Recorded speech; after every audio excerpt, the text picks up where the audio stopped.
Olá, pessoal, boa tarde. E aí, já temos gente aqui? Tem gente aguardando. Vocês estavam na degustação agora, a professora Érica e a professora Natane arrasaram aí, começaram a introduzir o conteúdo do assunto, né, de forma muito bacana. Então vocês tiveram a oportunidade de, inclusive, saber um pouquinho sobre a questão problema bem específico da moda. Oi, as palavras sumindo. Bem específico da moda, né? Design de moda, como que que o mundo da moda já está sendo impactado pela questão do coronavírus. Então isso certamente vai ser um efeito pós-pandemia. Deixa eu ajeitar aqui. Opa, aí voltou. Então eu acho que foi um bate-papo bacana e a proposta é justamente essa, hoje a gente conversar sobre o cenário, né, do design perante o fator pós-pandemia. Depois desse processo, desse momento que a humanidade toda tá passando, né, não é uma coisa no Brasil, uma coisa de humanidade, então a gente vai falar em escala global e depois trazer um pouco para o Brasil, para as nossas regionalidades. Então a gente vai conversar um pouquinho a respeito disso. Lembrando que esse é o tema, então a ideia é que a gente se apegue a esse tema nesse momento. A gente vai se atrelar a isso, então que não dá para a gente fugir desse tema nesse momento. A ideia é que a gente fale sobre essa questão, esse fator, pensando no design, em todos os segmentos do design, o design como ciência, né? E claro, a gente vai comentar sobre específico, vamos trazer um pouco o mundo da moda, de interiores, do produto, essa visão total. Então, e eu acho que é importante, gente, então, essa questão de vocês se focarem nas perguntas e nos comentários a respeito disso. Outro fator gente, a gente não vai dar consultoria. A live é uma troca de informações gerais que sejam aplicados, que sirvam para que qualquer um de vocês possa trazer experiências, na verdade, para si em relação a essa proposta. Então, a gente não vai falar específico. Mas o meu negócio, eu trabalho com isso e minha empresa assim, gente. Não é isso, certo? A Tiara já chegou e a gente vai entrar aqui para a gente bater esse papo, então, sobre o design pós-pandemia. Aproveitem para compartilhar, envia ainda aí, ó, pelo aviãozinho, compartilhem. Oi, Tiara! Tudo bom? Tudo bem? Ah lá, envia o aviãozinho, compartilhem com os colegas de vocês que não estão aqui, profissionais da área, para que a gente possa ter bastante informação sobre. Eu já tô aqui toda agasalhada, porque assim, gente, o frio faz eu encho de roupa. Eu adoro frio, mas eu sou friorenta. Então, eu adoro aproveitar, tirar. E já que esse ano a gente não teremos viagens de inverno para aproveitar inverno, nada disso. Oi, Flor! Beijo ao Paulo Débora, que legal. Então, a gente vai ter que aproveitar as roupas de inverno por aqui mesmo, né? Nas lives Tá ainda, ótimo, né? já tô utilizando coberta, tô toda feliz. Já falando, inclusive, da questão da live, já trazendo para o nosso tema, que é o design pós-pandemia, a Nath está aqui comentando, a Nath falou sobre isso, que ela também é assim, que adora roupa de frio, e ela acabou de fazer no esquenta aí que o professor Eric e a professora Natane, o Eric de design de produto e a Natane de moda fizeram antes do nosso bate-papo. Não sei se você viu, Ti. A Natane comentou sobre isso, como que o mercado da moda está tendo que se adaptar a essa nova realidade. Uma das coisas que ela comentou que eu achei o máximo, que é uma coisa que eu não tinha pensado, é de que empresas de vestuário que não trabalhavam com a roupa, a parte de cima, acessórios, estão tendo que pensar em acessórios e produtos para a parte de cima por causa das lives. Concordo 100%. Hoje eu vim super basiquinha para evitar qualquer tipo de conflito. Você vê, eu tô aqui, coloquei um chale que eu amo, que eu trouxe do Equador, né? A gente anéis, a blusa e tal. Mas eu tô de calça de moletom, meia e pronto, né? O Então, John Krasinski, daquele filme Um Lugar Silencioso, ele está fazendo um jornal sobre notícias positivas, notícias boas, né? Chama SGN aí. E é uma brincadeira. E uma das questões que ele fez foi justamente, ele estava todo de terno, e daí quando ele termina a live, ele levanta, ele tá de shortão, assim. Então ele mostra como estar em casa é algo um pouco diferente, um jornalismo diferente. isso certamente é um. Ó, eu tô até com calor já, gente. Vou até tirar um pouco. E eu fechei tudo para não ficar barulho aqui. É, Isso é aqui também. certamente o impacto que a gente vai sentir. O pessoal falando que no Nordeste tá calor, gente. Vocês estão com inveja da gente. No Nordeste, a gente vai. No Nordeste, ó, fiquei com o Nordeste. É, a gente pensando nessa questão do impacto pós-pandemia, design, certamente a questão do estar em casa, ficar em casa, é algo que vai impactar muito o mundo do design, né? Eu concordo bastante. Se a gente for entrar um pouquinho já nisso, eu acho que o design ele vai. Você estar em casa, é uma coisa que a gente até já tinha conversado sobre isso antes. Você olha para o lado, você começa a observar o seu espaço, você passa mais tempo em casa, então acho que isso vai realmente ser transformado. É, Teve muita gente, muitos amigos, né, muitos colegas que a gente vai vendo por aí, que por conta de estarem com as crianças foram os seus grandes designers, reformaram o que podia, mudaram sofás, mudaram distribuição, arranjaram produtos, arranjaram ferramentas novas para lidar com essa realidade de ter os filhos dentro de casa, de criar espaços mais confortáveis para essas crianças dentro de casa. Então, eu acho que não tem como, muda a nossa vida, né? Muda o nosso jeito de pensar, o nosso jeito de ver o nosso espaço, né? Acho que a relação com o espaço, né? E aí, assim, a relação com tudo que é produto, tudo que a gente consome, né? A Uhum. relação com o que a gente veste, que foi como a gente começou, a relação com o que a gente come, onde a gente mora, onde a gente dorme, onde a gente senta. Acho que como a gente olha, se relaciona visualmente, né? E o uso disso mudou, né? Larissa, você não acha que a gente passou a ressignificar também? Porque a gente está no momento de limite. Eu não posso comprar tudo o que eu queria porque o comércio está fechado. Na nossa casa, a gente tentou manter uma postura de que assim, a gente vai fazer a listinha do que a gente precisa comprar, mas vai ser só do comércio local, ao invés de vir trazendo muita coisa de fora, até mesmo porque a gente sabe que essas empresas vão precisar disso depois, né? Então o que que a gente fez? Olhou para o que tinha para o lado, olhou para o que tinha dentro de casa e vamos ressignificar, trazer uma nova utilização, uma roupa que agora vai ser utilizada com outro acessório, ou uma louça que estava guardada há muito tempo, ela volta a entrar, a distribuição das coisas dentro da casa, uma cadeira que não era utilizada agora vai ser utilizada, né? Então, para se adaptar a ficar tanto tempo em casa, a gente começou a olhar para o lado e falar, olha, de repente esses materiais de arte aqui que estavam só guardados lá no fundo vão servir para me entreter mais do que ficar só no computador ou só na internet, que é o que a gente geralmente faz. Eu não sei se foi assim para vocês também, como é que foi para o pessoal também de casa, né, nesses dias?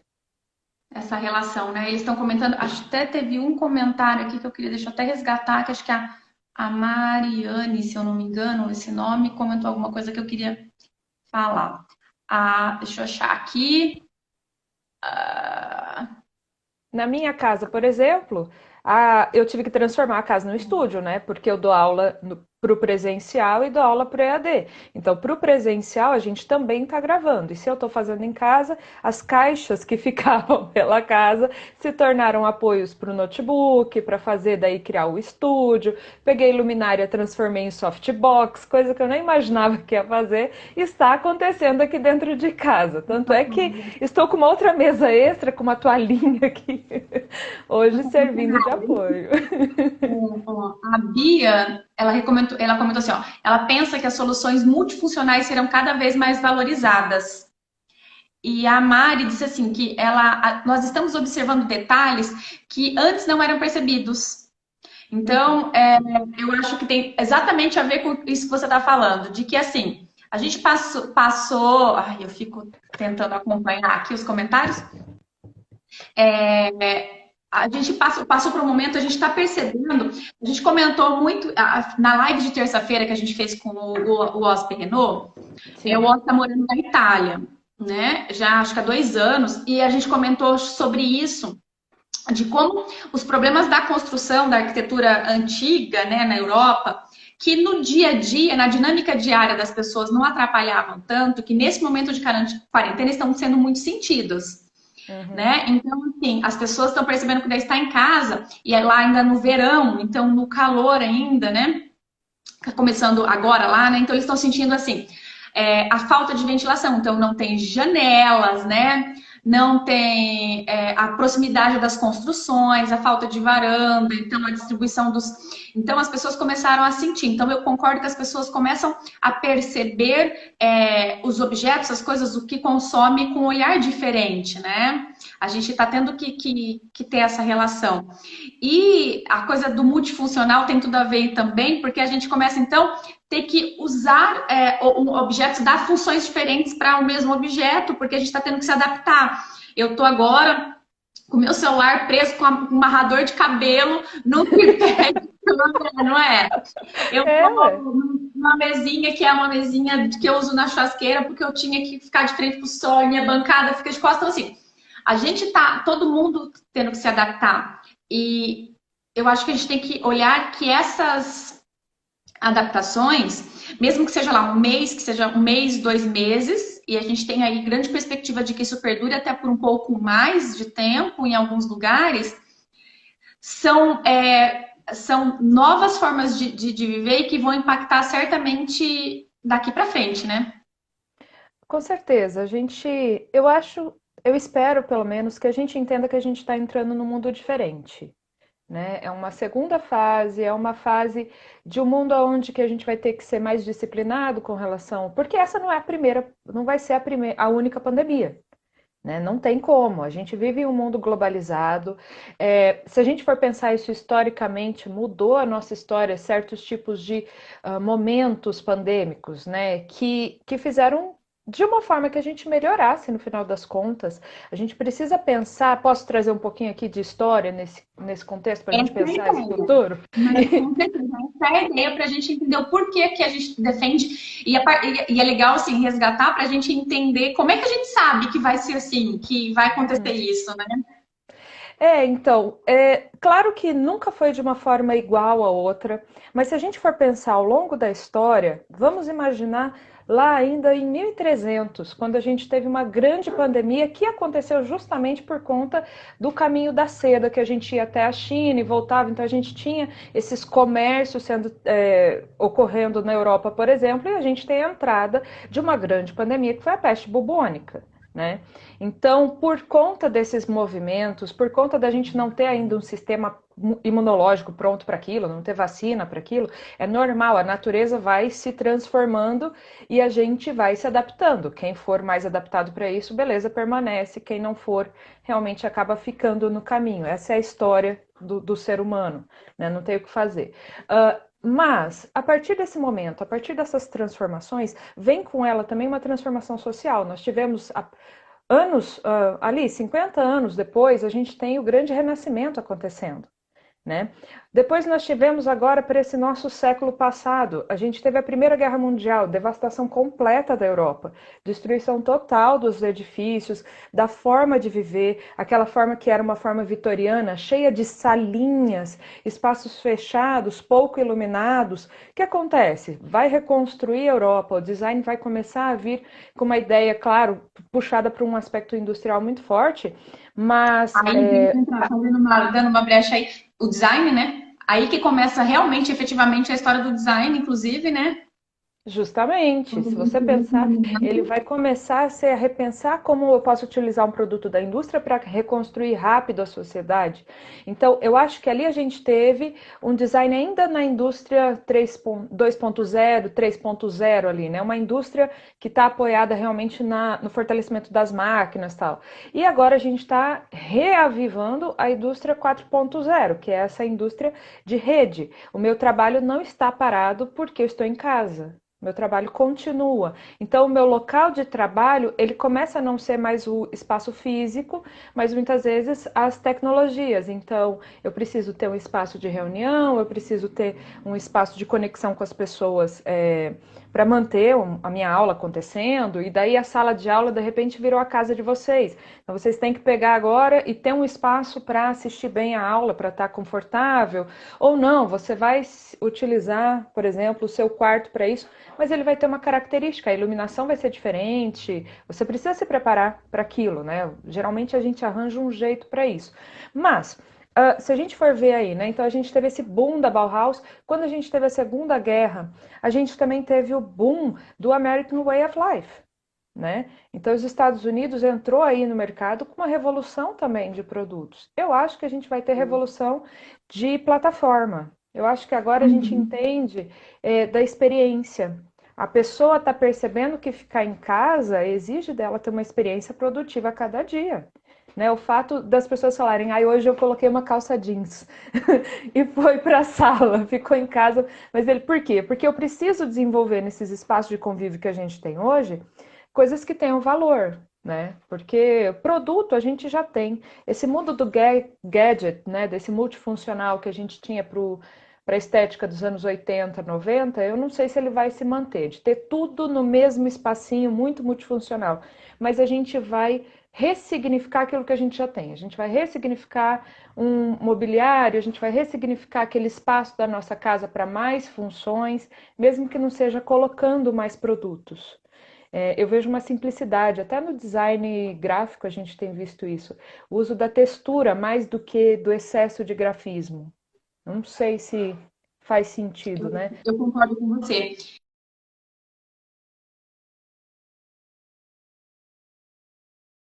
Tá mais do que é mais explícito, mas eu acho que a experiência de consumo vai mudar. E não adianta quem tá né, fala assim, não, gente, eu não tô percebendo isso, não tô inconsciente. É inconsciente a forma como as coisas nos afetam e como muda.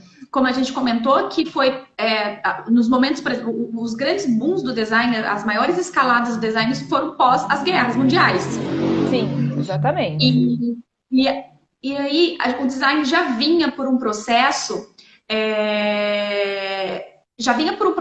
de que as pessoas estavam consumindo mais experiências, eu queria consumir grandes experiências, grandes emoções, eu queria ter uma relação muito mais sentimental com o que eu consumo do que efetivamente um produto. E o design de produto, o design de moda, o design de interiores, o design em geral, já vinha assim, vindo por esse processo. Então, o resgate do design emocional, o resgate dessa experiência, as grandes marcas não estavam vendendo mais só um produto. Você comprava lá, eu não lembro qual que é a marca de carro, acho que é a Porsche que fez uma linha bem exclusiva, assim, e a pessoa comprava um carro e ganhava uma viagem para uma ilha praticamente exclusiva, né? Uhum. Então, assim, a ideia de que você não era, claro que nesse caso estava atrelado a um produto assim, mas assim, a gente tem, por exemplo, grandes marcas de acessórios de moda, eu acho que gente, eu não vou lembrar exatamente a marca, mas eu acho que é a Louis Vuitton, que era a ideia do feito à mão, era costurada à mão e vinha a etiqueta com a foto da pessoa, quem tinha feito aquela costura, feito aquela peça, com a história daquele material, então assim, para você ter essa relação. E aí, é claro que isso vinha numa escala, num crescimento, né? Era algo que ia ganhando. E eu acho que o corona, né? Esse momento da pandemia, o corona, o Covid, ele veio e eu acho que ele acelerou esse futurismo nosso né? Eu acho que ele acelerou algumas coisas, alguns processos que estavam caminhando e de repente a gente teve, primeiro porque a própria ciência teve que correr agora, né, em buscar eu acho que a gente vai encontrar outras vacinas, outros remédios, porque é muita gente tentando buscar a vacina, né, desse momento.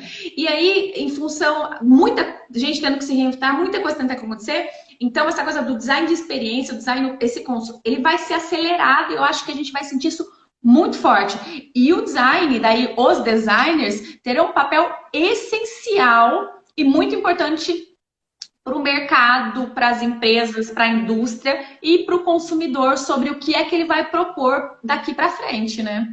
Ah, eu acho isso fundamental. Eu vou falar assim, coisas simples têm acontecido e eu acho que precisam ser até ampliadas e por mais que seja difícil, acaba sendo fundamental daí a presença do design nisso, que é você recebeu um produto e esse produto vem com um recadinho. Esses dias atrás eu comprei um sorvete lá e daí a empresa mandou um recado, obrigado por você ter comprado. Fazia, ela conversava comigo e me trazia, mesmo que seja por mais virtual que seja, né, tá distante, ela não tá, eu não pude ir lá, mas ela trouxe algo básico, um recadinho falando obrigado por você estar mantendo o comércio local. Então eu tive uma experiência não só de consumir um sorvete, mas de consumir uma comunidade, de entender que eu faço parte de um grupo.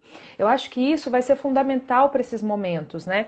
Outra coisa que é importante nesse momento, e daí o design vai ser fundamental, é de que entender que as empresas tiveram que correr atrás. Eu acho que até foi interessante. Empresas como Americanas, Magalu, estão trazendo essas pequenas empresas para dentro do site para ajudar com que eles continuem vendendo.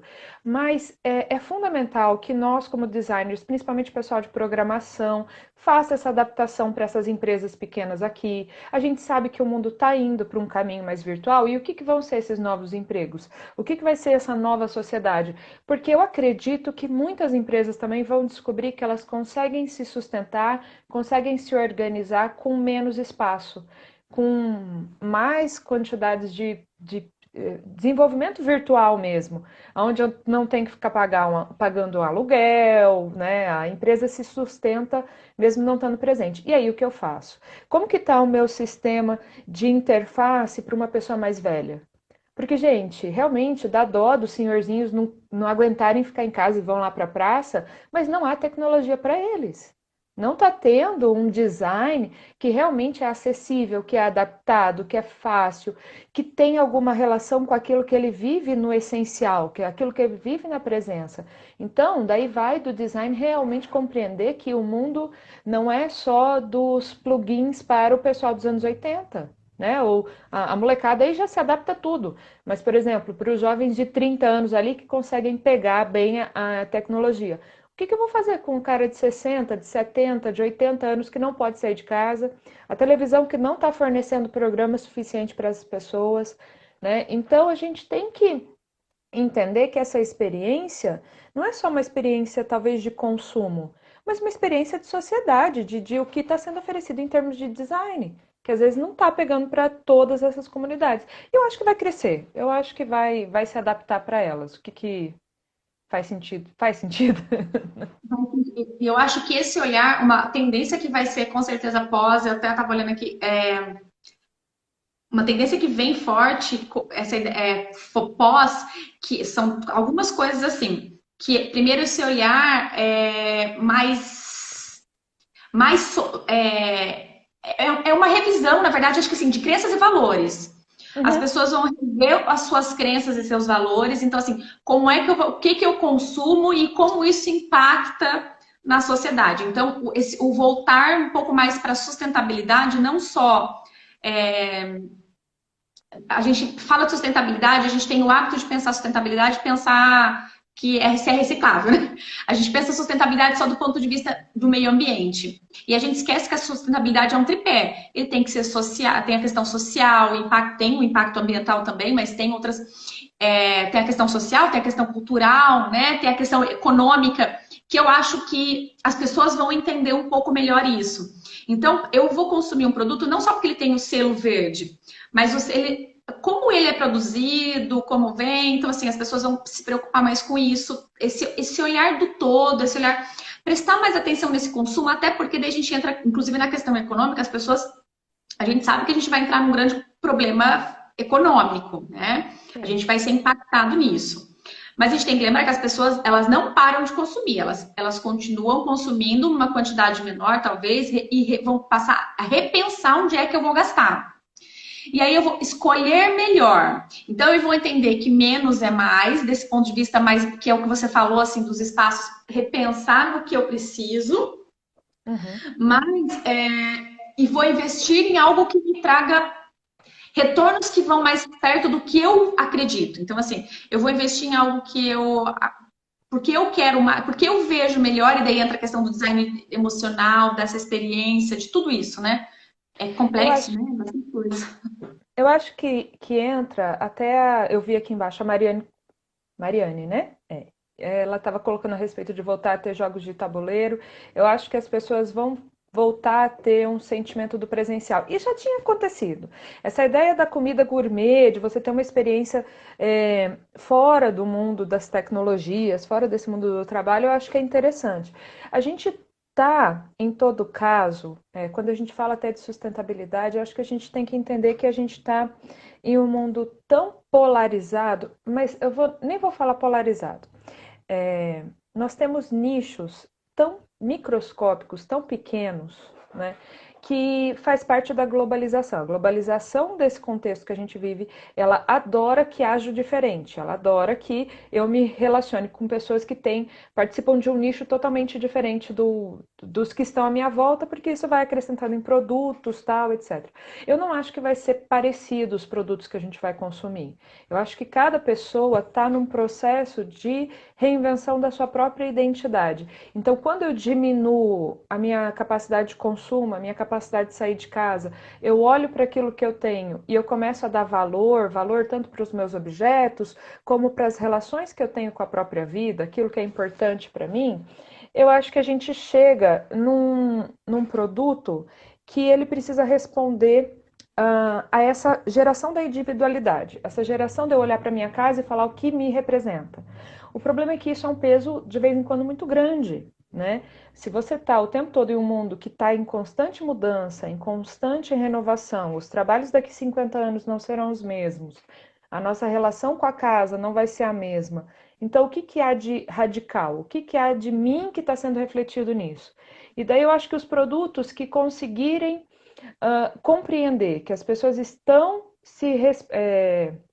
que as pessoas estão se reinventando, que as pessoas estão buscando uma identidade, mas essa identidade não é única, esquece que não existe mais produto de massa, apesar que agora está aparecendo, né? A Globo volta aí a ter índices de audiência boa, mas a gente sabe que daqui a pouco isso acaba, né? A gente sabe que as minhas referências de vídeos, de filmes, de séries, algumas são parecidas, o Netflix está virando a nova Globo aí nesse sentido, mas tem programas que, por exemplo, só eu e meu marido assistimos e ninguém mais que eu conheço assiste.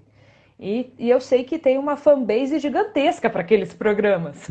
Então, eu acho que a gente vai ter uma sustentabilidade, a gente vai ter uma relação com o ambiente que ela é de forma global, mas ela não vai ter uma característica única. Eu acho que a pessoa vai valorizar as lutas que ela quer brigar, sabe? Ah, eu quero conservar, vou trabalhar tudo bem com a reciclagem aqui de lixo, mas eu não vou ligar para o canudo que eu estou tomando no restaurante lá fora. Ou, eu só quero produto local e não vou comprar nada pela internet. Eu vou comprar pela internet, mas só de empresas que eu conheço, que trabalham com a mesma característica conceitual do que eu trabalho. As pessoas vão E quando eu for abraçar mais causas, né? eu acho que eles vão abraçar causas, mas são causas que não Causas, parecem gigantes. Eu acho que vão ser sim. causas particulares, aquilo que faz sentido para mim. Porque, de repente, eu não sei se faz sentido para vocês aí. Você conversa no grupo aquilo que é super importante para você e o outro fala: gente, eu nem estava sabendo que essa pessoa existia, ou que essa causa existia em algum lugar. Porque que nem você falou, a gente tem hoje coisas muito nichadas e pequenininhas e que estão lá na ponta, mas com a globalização todo mundo tem acesso. E Ter todo mundo acesso. chega. E como a gente tem os robozinhos, como a gente tem a coisa A bolha, da né? na verdade, assim, acho que da inteligência artificial que está rondando a gente via rede social, via nosso celular, via tudo, o que acontece? A gente sabe que tem ali algo que vai captando nossas preferências, nosso estilo, e acaba nos impactando com alguma informação sobre aquele negócio que está lá pequenininho, lá naquela ponta. E a gente começa a ser impactado com essas informações e a gente acaba descobrindo lá na ponta esse movimento, essa loja, essa marca.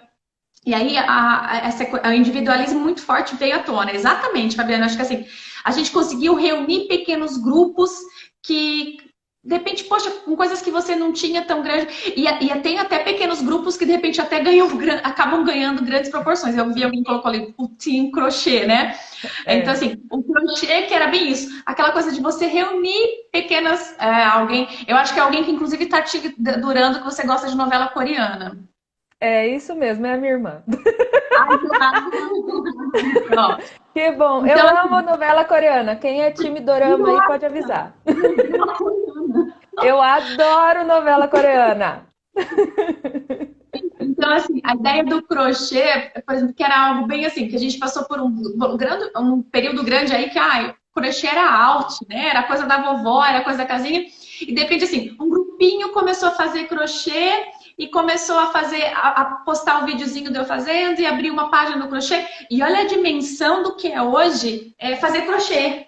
Os produtos, a gente consome crochê, a gente quer crochê, e como aumentou esse grupo. Então, eu acho que até essa ideia do individualismo do pequenininho, às vezes, aquilo que você falou assim, a pessoa fala de alguma coisa e fala, nossa, eu nem tinha pensado nisso, eu nem conhecia. Mas olha, não é que me interessa? Porque você começa a ter contato. Ah lá, tem gente que curte as novelas mexicanas também, você não tá sozinha. Pena que eu só Então, não encontro aqui do meu lado. O nicho, esse é o problema do nicho. Você não tem um amigo para visitar e assistir junto e mas aí agora com a globalização, com a pandemia, essa ideia de que você vai fazer contatos com gente à distância, te permite isso, né? E aí quando a gente fala de consumo, eu acho que isso está muito evidente em rede. E a gente passa a consumir de empresas, de produtos e coisas que a gente acredita e que a gente defende. Eu vejo, por exemplo, um movimento muito forte em rede social, nesse momento assim, ó, se um empresário se mobiliza e decide assumir uma postura diferente do que eu defendo nesse momento da pandemia, eu não quero mais consumir dessa empresa.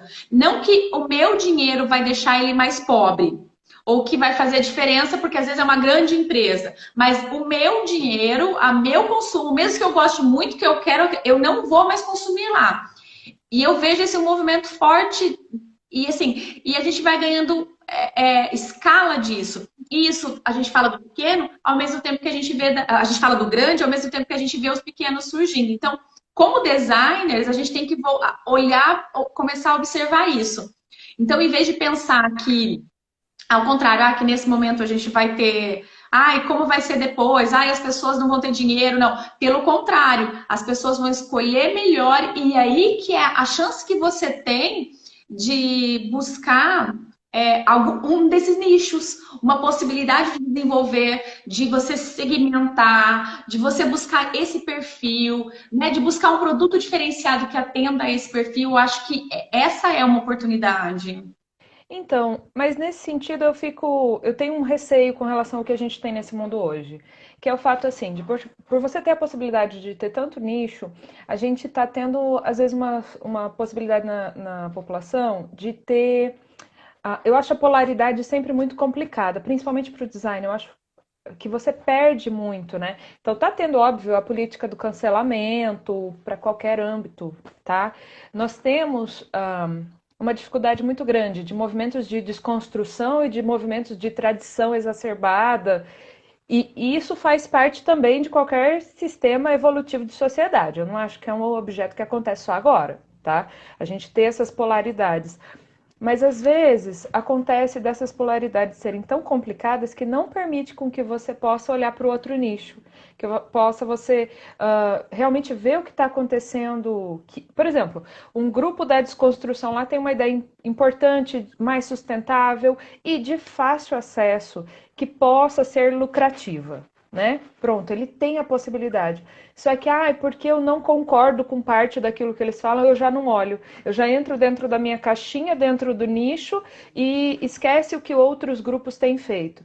Então, por isso que às vezes, por mais que se desenvolva bons trabalhos, boas conversas sobre o design se desenvolvendo, às vezes fica perdido lá naquele nicho pequenininho e não toma a proporção que deveria por conta das polaridades, né?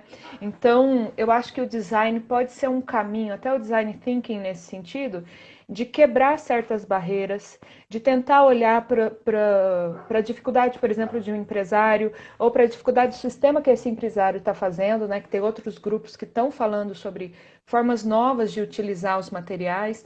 E daí o design se colocar no meio sem uma... sem ter esse olhar de preconceito, sem ter esse olhar, porque eu só estou dentro da minha caixinha de mundo resolvido. O designer, ele não pode ter caixinha de mundo resolvido, né? Ele questiona, ele olha para o mundo e fala, não, peraí, o que há de novo?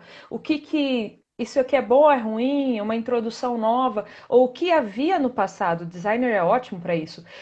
Estudar o que valia a pena e que pode voltar a ser retomado, como, por exemplo, a experiência do contato.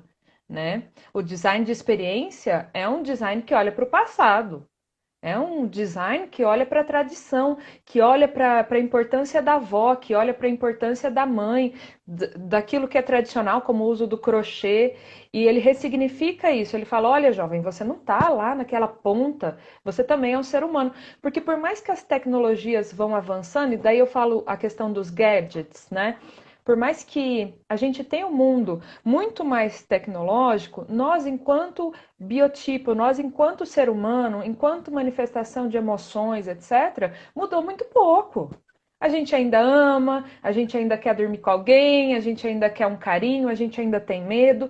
E essas características, a tecnologia não vai mudar, né? Então, basta o design ressignificar. Prazo, né? É. Não, pelo menos não por enquanto, a gente não tem Espero que nada não. nem disso, né? Eu também espero que não, e não acredito muito nessa mudança. Eu acho que a gente precisa refletir e eu acho que essa revisão de crenças e desvalores, certamente a gente vai. Eu acho que a gente tem que estar mais antenado a isso, aberto. Não deixar que Exatamente. seja algo inconsciente só.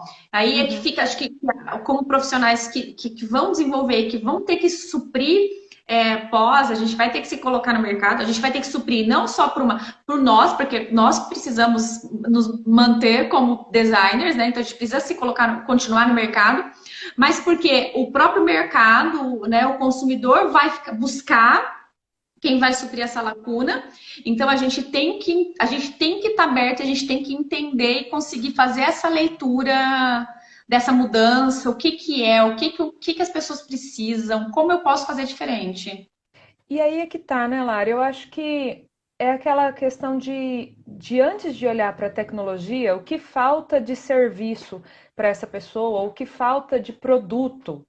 É olhar para quem é o ser humano. Quais são as necessidades de uma pessoa normal? Quais são as necessidades do ser humano? E aí sim pensar em produto, porque, gente, sinceramente, um mundo globalizado do jeito que tá, que eu posso com 2 cliques pedir um produto da China para chegar em 15 dias aqui em casa, não há produto novo que vá ser feito que vai revolucionar para uma grande massa. Mas não, mas eu tenho um ser humano. Uma das coisas, eu trouxe aqui um monte de objeto, posso? Essa é a ideia. Ó, que, por exemplo, a minha vida é uma vida simples, normal. O que eu preciso? Preciso beber alguma coisa. Mas eu sou uma pessoa simbólica. Então, os meus objetos, eles vão fazer parte da minha significação de cultura. Vocês estão vendo todo o quarto aqui atrás, né? Então, ao criar objeto, ele não vai ser um objeto só que me supre num sentido prático, que é, né, o multifuncional é algo muito prático. Eu quero simbólico. E ao voltar para o simbólico, vai entrar a ideologia que eu tenho, ou aquilo que. E não é uma ideologia, e isso a gente tem que estar pronto para isso. A ideologia das pessoas, eu espero que não fique também uma coisa fixa que vai para o resto da vida. Entendeu? Essa coisa do super tradicional, ele é às vezes só fachada. As pessoas, ao passar dos tempos, elas vão revendo seus conceitos. A pessoa que eu era 10 anos não é mais a pessoa que eu sou hoje. Eu recebi uma quantidade de informação, etc. Mas o meu sentimento de aproximação com os objetos, a minha história, a minha experiência de vida, tem até uns outros objetinhos aqui que eu ganhei de presente, né? Então, olha, eu sou dos anos 80, então coisas dos Flintstones vão me fazer bem, eu vou comprar para usar ou não, eu vou comprar para me significar. Então, se o design estiver pronto para isso, entendendo que as pessoas elas querem muito mais do que um produto prático, um produto que, ele tem boa qualidade e faz um serviço que eu antes nem sabia que eu precisava. Né? Eu acho que esses dias de pandemia a gente está percebendo que a gente precisa muito menos de produto do que de significado. A gente precisa mais de se sentir bem dentro da casa com coisas que têm realmente um valor simbólico para a gente do que um valor prático. A gente percebeu que com calça de moletom a gente está tudo bem também dentro de casa. Mas se eu quero estar bem, eu quero me vestir, eu fico com saudade de sair na rua e comprar tal roupa. Por quê? Porque ela me significa, eu consigo me demonstrar para a sociedade ou naquele momento criar essa minha identidade aí para fora. Né? Então, eu acho que o simbolismo aí está crescendo pra caramba e vai ser muito legal para a gente viver isso. Né? E daí os nichos são ótimos, né, nesse sentido. Acho que... É legal e é um desafio, né? Oh, Concorda? concordo 100%. Vixe. E é um desafio. Que eu acho que suprir E ele não pode ser só, desculpa, ele não pode ser só estético, ele não pode ser só Na verdade, eu acho que o estético é o menor ali. Uhum. Mas ele tem que relacionar com algo que realmente marcou. Por exemplo, para mim, não é a estética do copo, mas é o simbolismo que ele traz de uma vivência, de uma experiência do passado. É o fato de falar, eu vivi isso, e toda vez que eu olho para o objeto, né? O próprio Donald Norman, no design emocional, vai falar isso. Né? Quando ele fala sobre você olhar para um objeto, você não consome ele só porque ele é prático, mas porque ele é simbólico, porque ele te traz uma memória, porque ele lembra de uma viagem. Né? Eu não vejo objetos em casa hoje que fiquem muito tempo se eles não tiverem significado. Não ficam. As pessoas não consomem. E isso não é nem, assim, objeto decorativo e objeto mesmo de uso que as pessoas estão tendo cada vez, assim, ele tem que ter um significado, ele tem que ter um porquê, ele tem que ter um uso, as pessoas não querem mais, né? Tudo. E é bem isso, acho que essa relação, a gente quer consumir experiências e coisas que tenham essa relação que seja emocional. E eu falo que é fantástico porque, assim, às vezes o emocional resgatar memórias, era o que eu ia falar agora. Não está ligado diretamente assim. Eu não preciso ter o móvel que minha avó tinha na casa dela, aqui na minha casa. Eu tenho peças que eram da minha avó, da minha mãe, eu tenho peças que eram da avó do meu marido, ok. Mas eu não preciso obrigatoriamente ter a peça dele. Eu posso ter uma peça que remete a algo que ela tinha. Ou, às vezes, é mais fantástico ainda quando quando é até inconsciente essa lembrança do cheiro, né, de uma situação específica que, de repente, assim, você nem lembra exatamente daquela peça, daquele lugar, daquele objeto. Mas a hora que você vê, ele te remete e fala, opa, algo mexe Isso comigo. Existiu na minha história. Isso existiu na minha história de alguma maneira. Deixa eu ver aqui, fizeram algumas perguntas. Eu vou pegar o livro aqui do design emocional, só um segundo, tá? Porque estavam perguntando mesmo. Só um segundo. Isso. Vamos pegar lá, fica à vontade. Então, eu acho que... Esse aqui. Peraí que eu tenho que pôr o fone. Ai, calma, tô chegando. Entra. Aí, a gente tem gravado alguns vídeos, Tiara, apresentando assim, livros da área do design. Você já está convocada a gravar um aí pra gente, compartilhando alguns dos seus livros, tá? Então vou compartilhar um outro aqui também, Revolução do Design. Esse é... É muito bom. É muito bom. Então, eu acho... tem o outro também, né? O Design do Dia a Dia, do Donald Norman também. Gente, escreve aí, Donald Norman, não tem como, né? Ser designer e não ler alguma coisa dele. Mesmo que seja o TED Talks. O TED Talks dele é ótimo. E ele tem mais de um, né? Acho que tem uns dois. Eu acho que tem mais? Uns dois dele. Não sei. Sabe um outro também que é legal? E que às vezes a gente tá só vendo a estética, etc, e não tá falando sobre isso. Que é a parte de som, né? Os outros sentidos também vão ser importantes pra gente. Gente, vocês estão fazendo aí, então, gravação em casa.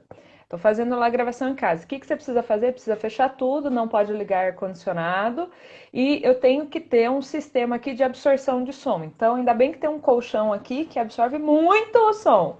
Mas tem uma galera em casa que tem que colocar coberta, tem que colocar sistemas e outros produtos para fazer uma necessidade nova, né? Para esses ambientes, por exemplo, agora para essas grandes, Donald Norman mesmo, isso mesmo. Para Normalmente mesmo. pessoal que tem, como fala? Agora eu me perdi. Esses escritórios, que são escritórios abertos, né? Então, se eu tenho um escritório aberto, eu tenho que trabalhar com som. Eu vi hoje um site que É estava falando o sobre. design sensorial. Todo mundo, nós somos sinestésicos. Essa que é real. Todo mundo é E a gente sinestésico. esqueceu, né? A gente esqueceu que a gente é sinestésico. Uhum. Ah lá, o Eric compartilha isso mesmo, Eric. Então, se a gente esqueceu que a gente é sinestésico e que a gente pode estimular lembranças ou emoção, esses sentimentos, essa relação com os ambientes e com os objetos, no consumo, na verdade, com os nossos sentidos. E todos eles podem ser estimulados através, né? Vocês viram? Eu vou falar de uma marca aí, porque eu sempre gosto de citar ela, porque eu acho que foi uma mudança rápida aí. A Cepera é uma marca simples de condimentos, né? Pelo menos que tem por aqui. Uhum. A Cepera fez uma transformação de marca muito grande para atingir um público mais jovem, um público também com uma classe mais alta, onde ela limpou o seu produto. E antes ela tinha um design onde era bem figurativo. Então tinha várias imagens, a estética dele era bem figurativa. E eles limparam tudo e só colocaram agora texto. Só que a embalagem ela tem uma nova textura. Ela parece ser mais como se fosse aveludada. Então, a gente percebe que o design está vindo para mexer em outros sentidos, né? Então, não é só mais, por exemplo, esse copinho mesmo que eu tenho aqui, né? Ele não é só estético, ele tem uma textura. Dá para ouvir aí? Dá. O livro, né, gente? Isso aqui já no mercado gráfico está há muito tempo. Mas eu ter a diferença de textura, uma laminação primeiro com uma textura fosca, onde eu sinto a laminação fosca e depois eu tenho a brilhante, cria um segundo sentido, não só o visual, mas também o sentido de tátil mesmo. Eu E acho se a que gente fica. essa coisa de mexer com os sentidos, e às vezes a textura, por exemplo, você comentou da embalagem da cepera. Eu não vi ainda, vou até procurar esse case, mas assim, às vezes, você vê, aí como a gente é sinestésico e esquece, às vezes ele pode só aparentar, ele não precisa nem ter efetivamente a textura. Ele Concordo. aparenta que tem uma textura, a gente já dá até, a gente acha, a gente sente a textura sem tocar, só de ver. Exatamente. Assim como a questão do cheiro, lembrando agora, ó, essa semana passada eu comprei máscaras de proteção que o professor Lucas fez e eu vi até que ele estava aqui, não sei se ele está aí ainda. E o Lucas fez que ele está fazendo uma graça, a gente escolheu. E primeiro porque é uma embalagem, uma graça, uma embalagem de craft costurada. A hora que ele me entregou um perfume, um cheiro tão agradável na embalagem das máscaras que eu guardei a embalagem e me ficou aquela remeter o cheiro do agradável, mesmo sendo alguma coisa que não é tão bacana uma compra de experiência, porque assim, não é legal a gente estar comprando uma máscara de proteção. Não. Não é legal isso. Mas ele quebrou, então o cheiro me remeteu a ser agradável, a ser bom, e eu vim com aquela máscara, adorei a embalagem, guardei a embalagem, as máscaras estavam cheirosas, então assim, mexeu de alguma maneira, ele quebrou um pouco essa barreira de uma experiência ruim de aquisição. Ele já tem, na verdade, as próprias estampas que ele usou, quebra, e daí veio o cheiro, então assim, e foi uma experiência bacana que ele conseguiu quebrar através do cheiro. Ele trabalhou, não sei, intencional, claro, o cheiro ele coloca intencional, mas eu não sei se ele chegou a pensar em quebrar o peso de que você está comprando uma máscara e ele conseguiu através do cheiro. Então, assim, do perfume, né? Desenvolver isso. Independente do que seja, você está falando sobre isso. Sim, com Então, as certeza. empresas têm trabalhado muito nisso. A gente vê as empresas de cosméticos que já estão há um tempão com isso. Por mais que a gente fale, é porque o mercado do papel está diminuindo, porque agora a gente só usa o virtual, a gente precisa se lembrar que se eu estou trabalhando no mundo de entrega, no mundo onde eu vou e consumo um produto que vem com uma embalagem, esse aí, gente, está crescendo cada vez mais, de você ter uma embalagem de apresentação, uma embalagem de contenção, cada uma tem um cheiro diferente, tem um formato diferente, o produto interno não tem mais cheiro de farmácia, né? Aquele batom tem um cheiro doce, o outro batom tem um cheiro cítrico. Então, a M. Martin vem com o design de cheiro mesmo, tem o cheiro de toda a M. Martin. Então, essa experiência, eu acho que a gente não precisa perder ela quando você está em um sistema de quarentena. E eu acho que ela tende a aumentar quando a gente sair desse processo, ou até mesmo assim, ele acabou de te entregar um produto que ele não poderia te entregar pessoalmente e enviou. Beleza, ele trouxe uma experiência dentro da tua casa. Você nem precisou sair para ir lá no restaurante experimentar aquilo, ou, né, no caso aí do tecido, você nem precisou ir lá na loja para comprar o produto. Ele chega na tua casa e te traz a experiência ali, independente de onde você vai estar. Eu tenho um amigo que ele tem uma máquina de impressora 3D e onde ele trabalha eles têm também as máquinas de impressora de chocolate, né? Tem. Hoje, é óbvio, a gente sabe que é uma tecnologia que ainda vai se desenvolver muito, mas a gente compreende que já é para o futuro aí da gente ter mais experiência em casa, a gente ter a possibilidade de ter uma máquina dessa aqui, onde eu imprimo o que eu quis comprar lá no site, ele vai sair aqui em casa ou ele vai ser entregue. Pode ser um futuro muito distante? Pode, mas a gente sabe que é um caminho, é um dos caminhos que está aí por vir, né? De trazer essa Com experiência certeza. direto, feita sob medida para você em casa. Com certeza. Tiara, a gente está chegando, se aproximando aí do final. Já o Insta derruba a nossa live. Mas queria aproveitar, vamos ver, primeiro te agradecer, dizer que é muito legal o pessoal que estava aí acompanhando. Quem sabe acho que a gente pode trazer de novo, conversar mais sobre esse tema. Passem para a gente vai fazer mais lives. Estamos divulgando aí, aproveitando esse momento, tá aí, ó, novas experiências. Essa é uma grande tendência, né? Tem até um termo que eles estão usando que é o shop streaming, né? A gente vai consumir streaming em função dessas novas experiências, por exemplo, das lives, né? Uhum. Então, eu acho que a gente tem que conversar.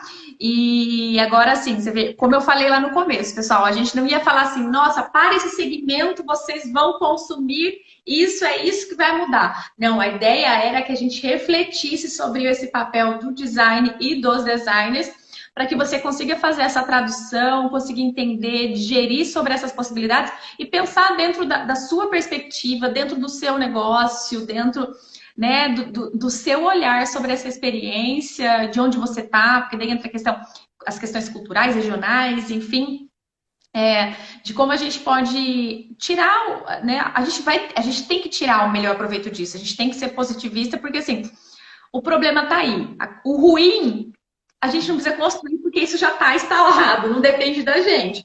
Eu acho que a gente agora tem que tirar o que é bom disso, né? Eu concordo. Primeiro, eu queria agradecer pelo convite. Eu amei conversar sobre esse tema que é tão importante hoje em dia. Eu não acho que haja definições, que a gente tenha resposta para ele. Eu concordo que aprendi muito conversando aqui.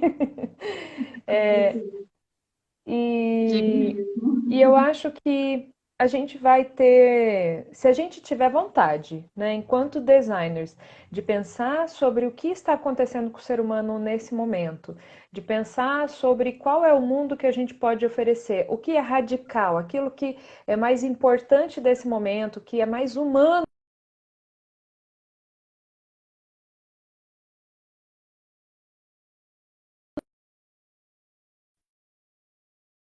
Vai ter um design aí bem interessante para os próximos anos, quem sabe um boom da tecnologia virtual, que facilite para a senhorinha poder conversar com a amiga, de repente quando não puder estar próxima, né, de deixar as pessoas conectadas, né, umas com as outras, não com as plataformas, mas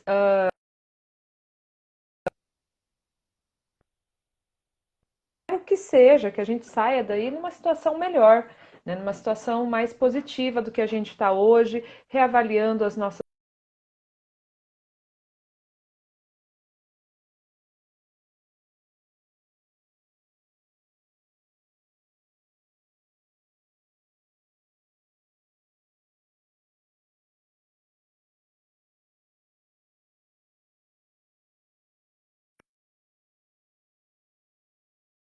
Próxima aí, estou super aberta, né? Você está um pouquinho travada aqui para mim. Voltou, caiu aqui a internet, que é outro problema. Aí, Ai, ó, que bom, sustentação então. de rede. Mas Sustentação de rede, isso mesmo. Que bom, então, pessoal. um Olha, beijo. fiquem bem, fiquem em casa. Beijão, Ti, beijão pro pessoal aí de casa. E a gente se vê aí em outras oportunidades, a gente conversa mais, hein? Vamos sair melhor dessa experiência. Tenho certeza que sairemos aí, pelo menos com experiências, boas ideias. Certo? Tchau, Eu tchau, também espero. pessoal. Beijo. Até. Tchau, tchau. Beijão.